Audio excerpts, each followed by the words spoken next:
I'm here with JC and Eddie to talk about Progstorm Fest happening in Montreal this summer, August 21st to August 23rd. The second edition of this festival is happening in the great city of Montreal. So, welcome to the channel. I have so many questions, dudes. I don't even know kind of where to start. So, let me start with the most obvious one. Every villain in superhero has an origin story. I'm not saying you guys are a villain or a superhero. You guys take it as you will. But what is the origin story behind Progstorm? Wow, DC, take that away. that's Yeah, a great question to start. Um, Progstorm exists because of an intrusive thought. Essentially, in a nutshell, it's an intrusive thought of why not? Why why don't we? not? Why don't we have this?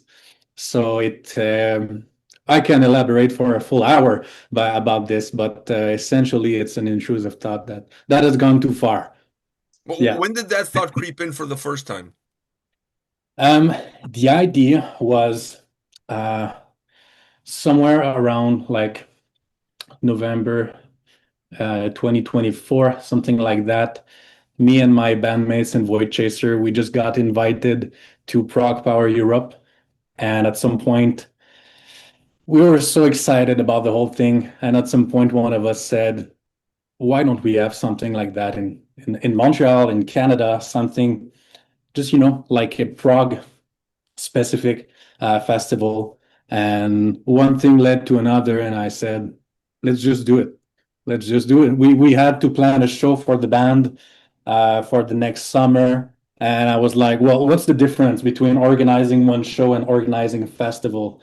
But yeah, I was very naive, but it was a great idea in the end. So Well, small difference for sure. Yeah, Small I was difference. going to say small from the difference. outside looking in, I think there's a small difference in A there. very small difference, yeah. No, it became completely something else. But at the essence, it was an idea born of pure hype and an intrusive thought, like I said. And I think the next day we got a meeting with the Prog Space who helped us to like generate IDs and I think the day after that I called Eddie and I was like, hey, this is happening. You in? And so this is like in a nutshell the origin of Progstorm, I think. Yeah. Oh, so you have this intrusive. I mean, I've had a lot of intrusive thoughts. Most of them stay as they are, as a thought. But you guys decided to go a step further and just put, thoughts into real actions and make this happen. Um, at what point in time did you feel that perhaps you're biting a little bit more than you could chew? Or did it ever happen Right. at all? Yeah, right. Well, right away, and but we were too deep to turn back at that point. So you make do, and I say this to everyone: anxiety is a superpower. Everything slows down. You worry about things you've never worried about, and you kind of harness that power. And the really lucky thing with Progstorm is that sure I came in soon after and I had so many questions, but the hype is so contagious. It was so contagious from everyone involved during the first edition, first day, and even to this day, that we kind of hype each other up. And we have down days, we have doubting moments, but we're a team. We're two people trying to hype each other out, and we've become really, really, really great friends. We were friends from the get-go, but we became really good friends. And it feels like we're living through something. We're living through something, and we support each other. And at that point, you have someone that kind of depends on you, so you have that feeling. And for me, it's a bigger feeling and a more important one than worrying about what if something doesn't happen. So yeah, one day after another, and we got to a second edition, and hopefully many more.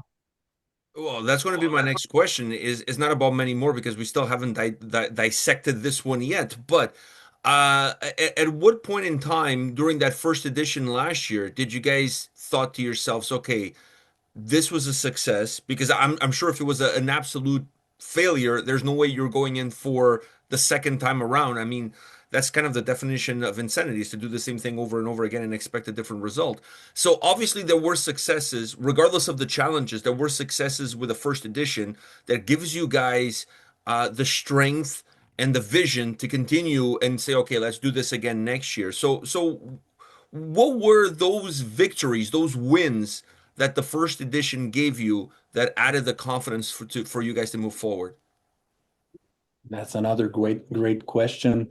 But I think we weren't, we thought, okay, maybe we could do this like an annual thing. It was, again, just a thought, nothing more. But I think after the first day of the first edition last year, we thought like it was the first day was it was sold out. It was a small capacity. There were 300 people in there uh, with for OK Good Night, Lux Terminus, and Void Chaser, my band. And after that day, we just looked at each other and were like, "Fuck it, let's do it. Let's go. We have to Yeah, do it." We felt like we had a responsibility because we were enjoying everything about it, but we were looking at people. Okay, this is a community now. This is a Progstorm family. People are there and making relationships with the artists, with all of the fans. So we were like, we have to do this. It's surviving the hottest summer, hottest day of like the last 10 years of summer, and yeah, everyone was sweating together and living through this whole pain. situation. Community was really Yeah, off the hook. But I was gonna say, GC, I don't know if you remember this, but I can pinpoint one specific moment where it was sold for both of us. okay. And tell me about it if you remember it. But I was backstage trying to figure out all the technical stuff because we didn't have, a lot of staff and we're trying to figure things out on our own. And GC comes running, getting me from backstage. He's like, "You have to come right now." I thought, there was a fire. Something happened. We went to the front door. We opened the front door just a little bit, and you see people lined up. And I don't Yeah. know. I didn't count how many, even if it was 5, 10, 20. Just seeing that, having that vision, such a core memory. I'm talking about it, and it's like an automatic reaction. I've got goosebumps. And I Yeah. remember GC's face. I think he remembers mine. That moment was like, we cannot not do this. Like, this is drugs. This is gonna keep us going for at least another year. Yeah. It's one of those if we build it, they will come. And they did come. So I mean, it's Yeah. not Or always the not. case. Sometimes you do build it and nobody comes. But you guys are also in a great city. Montreal has Yeah. an incredible vibe, especially when it comes to metal music, not just prog, but just metal in general. You guys are in the right city to pull off a festival like this, in my opinion, which definitely is a huge help. So how much of the community around, and I'm not talking necessarily about the people who buying tickets coming to the shows, but from venues, from local promoters, from even maybe government, like how much assistance, how much help have you guys had from those around you that perhaps had a little bit more experience coming into a venture like this than yourselves? Well, Um, you're right. Montreal is a great city for heavy metal and even extreme metal. There's a crowd, there's an audience for that. For bigger bands, of course, but even for smaller bands, underground bands, there's a lot of great venues. And I count the Club Soda where we will do this second edition. It's a great iconic venue, but there's so much more, so many more great venues for bigger bands and even for smaller bands. There's the Piranha Bar, which is like an underground venue. Two venues actually for there's a tons of great bands. Eddie's bands is playing there this Saturday with Fires in the Distance, by the way, shameless plug. And uh, it's there's so many people that are looking for weird, extreme, violent metal. So it was I didn't have any I did not have any doubt that okay there would be people coming to this event whether it's a show or a festival formula, but there's going to be people for expecting Yeah. this things. But outside of the people, to your question, Pedro, I feel like Montreal as a city kind of has this huge underground that helps each other. People hear about things, they try and butt in one way or another and help us out. The first edition, it was a shot in the dark. We knew it, so we didn't even bother trying to reach out to people. We did it on our own. We said it's going to be a success on our own or it's going to be a failure, but it's going to be our fault and we won't be able to spread the blame. We'll be able to analyze what we did wrong and do it better. So the first edition was something that we did bravely on our own or stupidly on our own. That's a very thin line. But when we were at that venue, half of the people that were there were not fans for sure, but it's a sort of music where everyone is uh, has a side project or a side gig or wants to help in one way or another within that community. So that community is living, breathing thing. So we opened our doors just a little bit after the first edition, saying, "Wow, there's so many people that want to be part of this." And the number one reason, and GC said that, and I think it's really important to highlight it, it really is a community. For me personally, and I'm pretty sure for GC, it's for us to give back. We've always played, we've shows, we've always been part of that whole thing, and it always after a while it feels like you're just staking, like you're just expecting a call, you're not doing much work, you expect a call to be invited to do a show. And after a while, once you grow up a little bit in that community, you start having those contacts, you start feeling like you'd like to give back either to the next generation or the people who have been supporting you this whole time. Um, so yeah, I don't know if that answers your question in a roundabout way. First edition, we did it bravely on our own. I would say that just to be positive. But this second edition, we've got amazing support from people like yourself. We've got a couple of local, producers of shows as well, giving us the ropes, helping us out. Even the tour managers that are bringing the bands over have given us a couple of pointers, Yeah. even on the more, contract side of things and just giving a hand. I think the passion is contagious and, people feel it. So you mentioned Club Soda. That's where the festival is happening this year. For those of us that live outside of Montreal, that are thinking about picking up a ticket, thinking about coming, or already bought a ticket and are coming to the festival. What can you tell us about the venue in terms of like amenities, food, things like that? Where to park? Is there parking nearby? What's the best way to get there? All of that good shit that we all need to know. Oh yeah.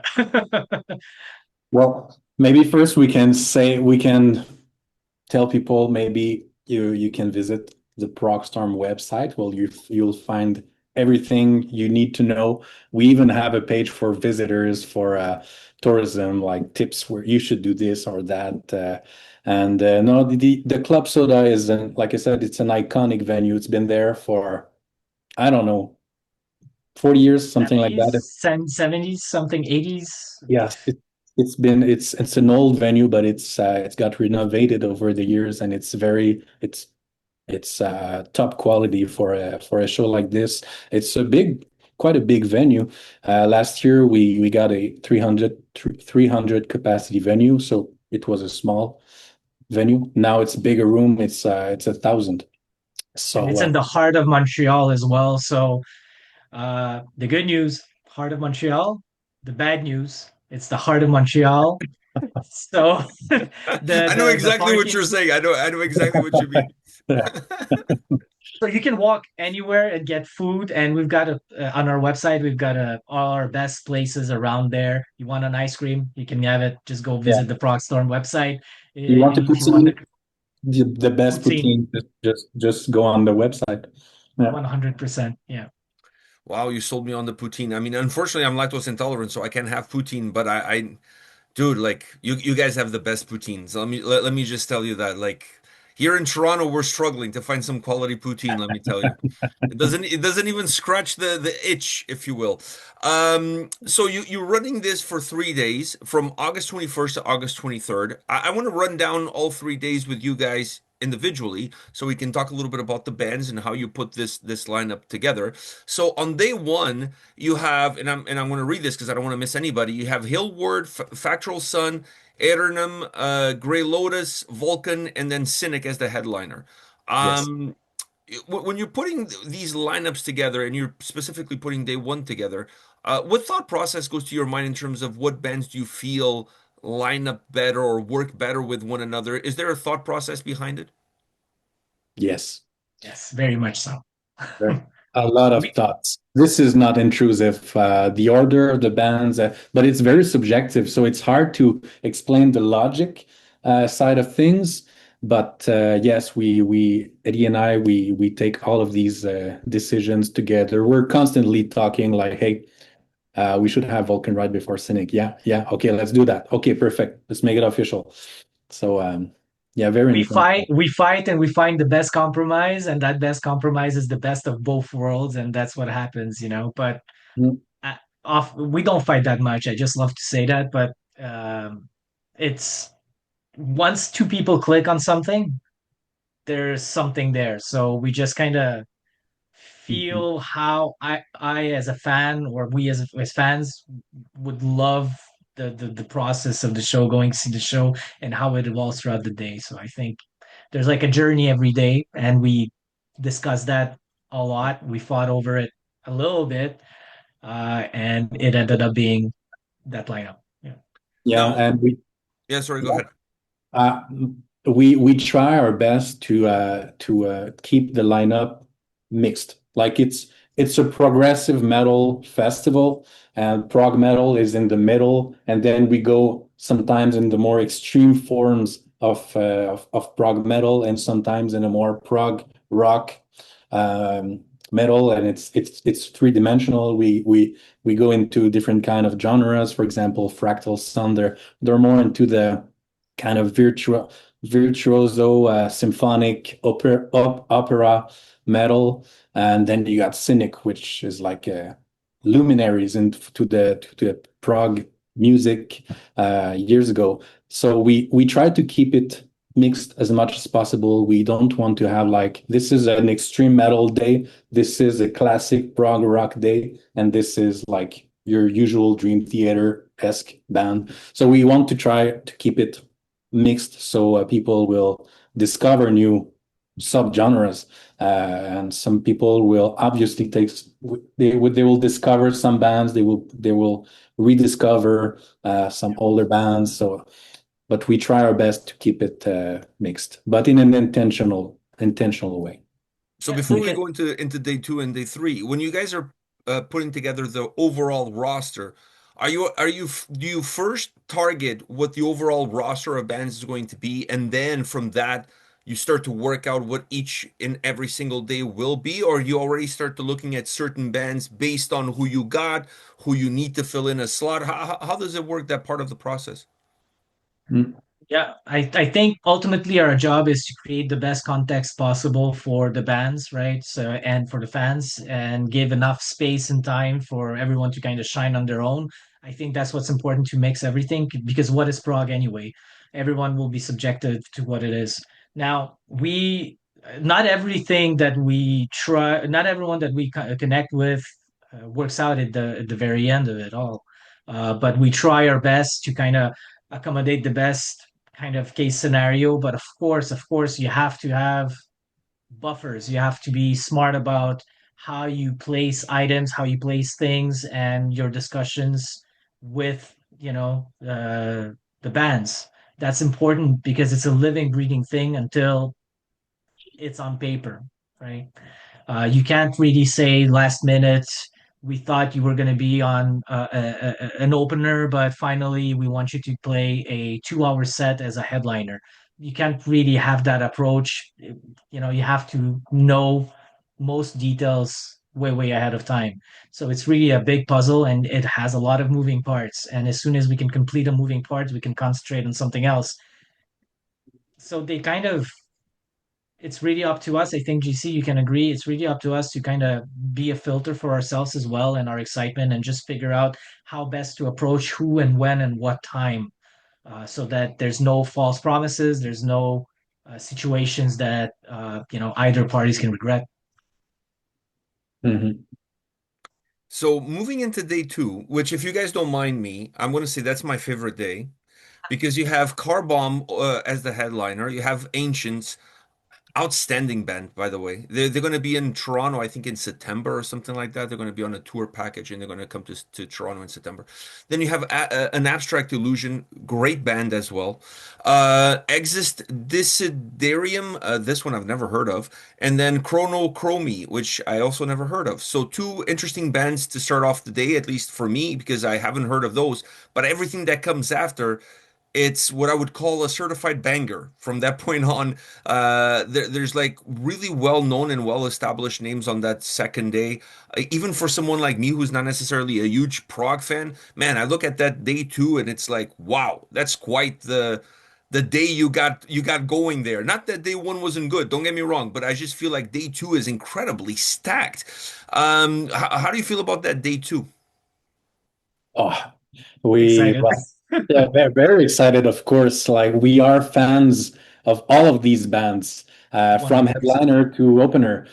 So for us, it's like we're going to be working, of course, but we will enjoy every day, and of course this the day two for us to see Car Bomb back in Montreal after 15 years and to be the reason for their comeback is a big feeling, a very special feeling. And to have to mix them with Ancients and Abstract Illusion, our friends, it's crazy to be able to do this. So we're very, very extremely excited. I, I Yeah, think I think what you said there, GC, is very important too. We're big fans. It's music we understand. It's music we know. That's why Progstorm is about progressive metal specifically and rock, and it's music that we understand, music that we love. Desiderium, for example, if I have to give a elevator pitch, it's Devin Townsend meets Winter Sun. You love both of those. Now you got to Wow. check it out, right? You Well, got to check it you out. you sold me already. Like Boom. I'm and sold. uh, and Chronochromy, it's someone GC presented to me as a band. My mind was blown. I'm gonna be there on stage taking notes about how to play these things because it's a more complicated, more crazy animals as leaders. That's yeah. the best Yeah, way to that, sum that and up. and that's a bold way to present them, but yes, absolutely, and it's wild. And having them as an opener, it's a statement of quality for the whole thing. So Yeah. I'm very excited for day two. Man, that's huge praises for those two bands. I gotta say, especially that Devin Yeah, Townsend Winterson mix. Wow. yeah, I wonder if they have a sauna in their own studio. That's a question to ask them when you see them. So day three, you have Pure Reason Revolution as the headliner. Wilderun. Wow. That is a solid band. Right there. And Dawn of Ouroboros, another great band. Another great band. Nospan, Heaven's Cry, and Sky Passage. Also a solid day. I mean, really, none of these days is a skip. There's no leg day here. It's every day is chest day, if you ask me. At least it feels that way. It feels like every day you're bench pressing, as far as this lineup is concerned. But day three, another solid day that you guys are putting together to close off the festival. Yeah. I we're fan. Will the Run was one of the first bands we really tried our best to reach out, but hear this, it's Will the Run coming. Every time they've done shows, Montreal or Quebec area, it's a prog band that has 20-minute epics, and they have basically 20 minutes to play. We stopped waiting. We were tired of waiting, and we gave them a long set list. So not only is it Wilderon, it's Wilderon with a long set list, and that's a rare sight and something we're extremely proud of. because they deserve this, and Yes. it's part of the games to follow bigger bands and make a smaller set.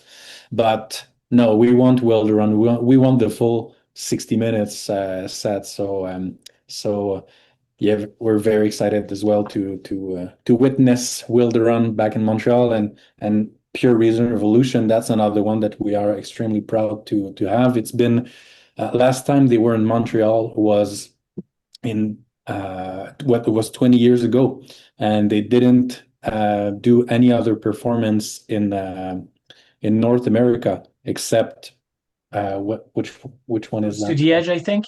Yeah, yeah. If you it's on the ocean, so it doesn't count. But it's been 20 years since their last performance in North America. So again, this is a very special feeling to be the reason why they come back to Montreal. And it's going to be the best way to close the this year's edition. A very emotional performance, clearly. Yeah, with Wilderun, instead of getting one song, you're gonna get three songs. Like you already tripled their regular output as far as the set list is concerned. But That's but prog for you. three Yeah. is better than one, if you ask me. So unless you don't like it, then it's not good at all. But who doesn't like Wilderun? What a solid band. I've seen them live a couple of times on a few tours that they've done. And they're a super fun band to watch play. And I've never met the guys, but they look like incredibly down to earth and just super nice. At least that's the impression that I got just from running into them at the shows that I've seen them. So I think you guys have a solid band across these 3 days. I want to ask you guys one question about putting these lists together and bringing these bands. How important it is the local metal scene in Montreal for you guys to build the base of the festival, which then allows you to bring some bands from outside of Canada, outside of the US, bringing some bands from Europe to also kind of make the list a little bit more robust. How much of that is depending on the incredibly amount of talent that you guys have in your province? It's a good question. GC, you want to take that away or? Do it. All right. So I mean, there's something in the water in Montreal. Let's be clear, 100%. There's definitely something in the water for prog and extreme prog. We've got Beyond Creation, we've got Voivod. The chances are, if you listen to any pop artist coming out of Quebec, it has a, I don't know, an odd time signature beat in there, just to throw people off.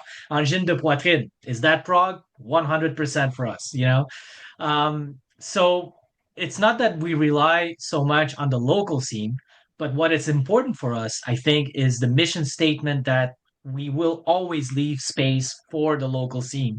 We're part of that community, so we know bands that people that we think deserve a bigger stage. And part of the reasoning for Progstorm was to create that bigger stage or that bigger opportunity for a lot of the local acts. Hopefully, one day we might have Voivod on stage, but we will also have a band that we feel strongly about from the local scene that should be on that stage with them as well. And I think that's never going to change. It's part of our, mission statement for the festival. Oh, well said, man. If this shit doesn't work out for you, maybe politics would be a really good career path. You sold me. I mean, you sold me before on the whole Winter Sun Devin Townsend thing. So I mean, like, God damn, I'm not even in Quebec. I would vote for you. Whatever it is that you're running for, you'll have my vote. So you're really good. You're really good at putting these things into perspective.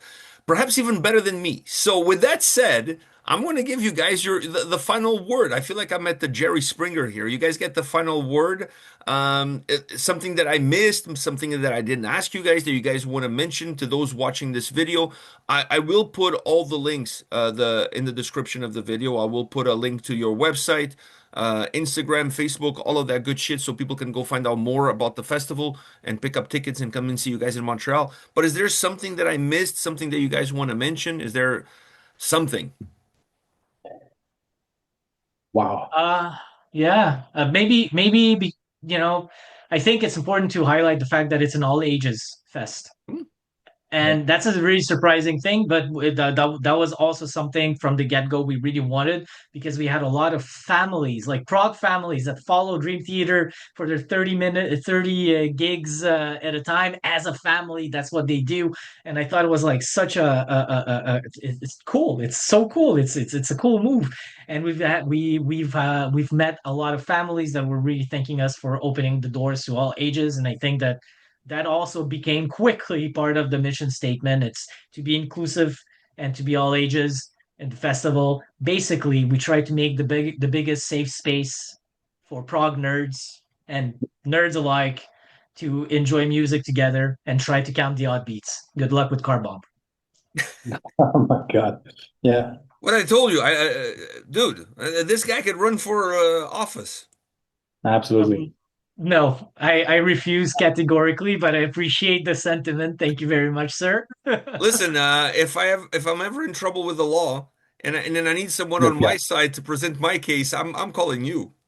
I mean, I've got a cool last name. I mean, that works. That'll probably get you out of the situation. It's like I have Mr. Levitsky here on the phone. They don't really know. It sounds So, super serious. It sounds like you know what you're talking about. yep. Oh my God. Fake it till you make it, my friend. I love that. That is so true. I'm case in point of that. So I totally believe in that. So any other final words? I mean, this guy is cleaned the floor with the two of us, but Well, if I can say, I cannot top what Eddie said, but I'll try to do some to say something. But like I'm talking to everyone watching this. If you're watching at this point, it's because you like this kind of music. Just be prepared that every summer at some point, be prepared to come to Montreal for Progstorm every year in August, pretty sure. But we are already preparing the next edition. We don't want to say anything. We don't want to name any names, but it's going to be big, bold, and uh, and beautiful. and beautiful. Thank That one well, kind of wrote itself, let me tell you. That one kind of wrote itself. thank you. I honestly really appreciate you guys taking the time. Canada in general needs stuff like this, so I applaud you guys for taking the bold step forward and doing something like this. We need more guys like yourselves doing more stuff and bringing extreme music festivals to life. I attended the last edition of Heavy Montreal, and I'm really sad to see that festival kind of disappear. I mean, the pandemic didn't help either, but we need festivals of all sizes and of all genres, of all types of music. Like you guys said, it's a community, and you guys kind of become the lifeline of the community. And without shows, without festivals like this, it becomes a lot difficult. Not everybody has the opportunity to travel abroad, to go elsewhere to catch a festival or to see some of their favorite bands. So I really applaud what you guys are doing in Montreal. It means a lot for Montreal, but in my opinion, it means a lot for all of Canada for you guys to take this upon yourselves and push it forward. And yeah, just great to see guys doing this kind of stuff. And I really thank you for doing this on behalf of the metal community in general. So thank you. Thank you very much. Thank you. That's beautiful. That's a lot of nice things, and thank you very much, Pedro, for this great discussion. It's been a pleasure, really. And if you are looking for a reason to come to Montreal to come back, you're welcome. Guys, I'm not gonna lie to you. I'm actually contemplating driving up there. My wife may feel otherwise, but it is what it is. Sometimes you just gotta do what you gotta do. I arrive back in Toronto on August 10th from Wacken. Actually, I'm going to Wacken and I'm going to Vagos Metal Fest in Portugal. So I'm doing 2 weeks in Europe for two different festivals. So the good news is you guys are not happening on August 11th.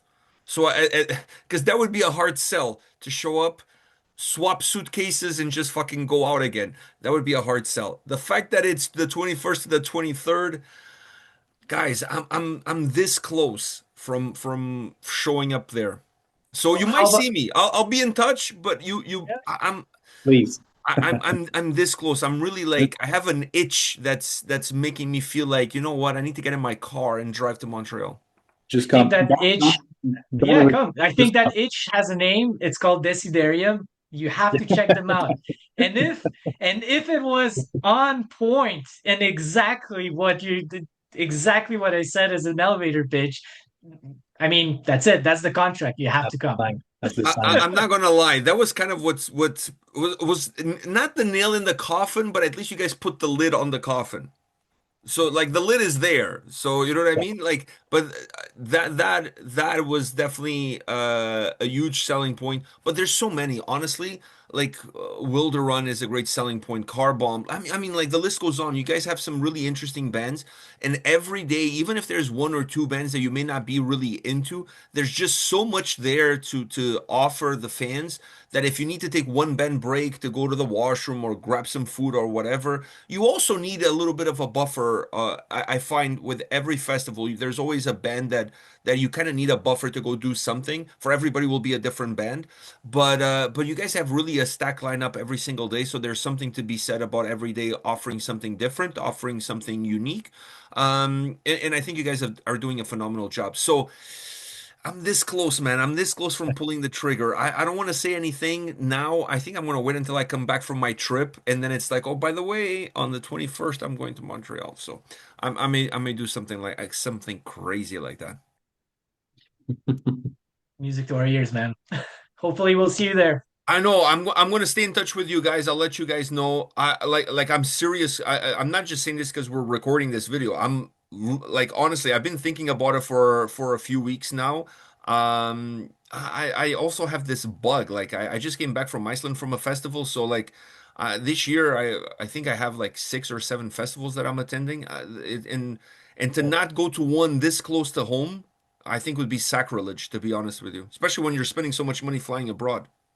For sure. Like you were hosting, I think, was what was it, Satan Festival Yeah, in I was there Iceland? as well. Yeah, I did some panels there with them, with Nurgle as well from Behemoth. He was on one of my panels that I did. He was doing the first album, the first Behemoth album, with the Icelandic band. They have a special project that he's doing this year. There's only 10 shows all year, and he's playing the album front to back with not with Behemoth, with like another band playing and him singing, which is like crazy. And Crazy. and it's an Yeah. Icelandic band, so that was a really cool experience. So it was a lot of fun, a lot of fun. So going to festivals for me, it's a fun thing, and this one in Montreal just seems too close to home to just not somehow find a way to make it happen. Think about the poutine. Yeah. I'm lactose intolerant, but I'm sure they have Ah. like lactose-free cheese. We've evolved since then. Don't worry about it. I'm sure I can find some lactose free. I know it's not the same, but you guys will have to forgive me. But it is what it is. But there's a lot of reasons to visit Montreal. Great city, great vibes. I always say it's the most European city in North America. That is true. It Yeah, feels like it. yeah, Yeah. it definitely feels like it. All right, Yeah. guys, this was an absolute blast. I'll stay in touch with you guys. I'll let you know if I'm dropping by, and maybe I'll see you in Montreal August 21st. Thank you very much. All Thank you, right, guys, Peter. take care. All the It's been best. a pleasure. Bye, Cheers. everyone.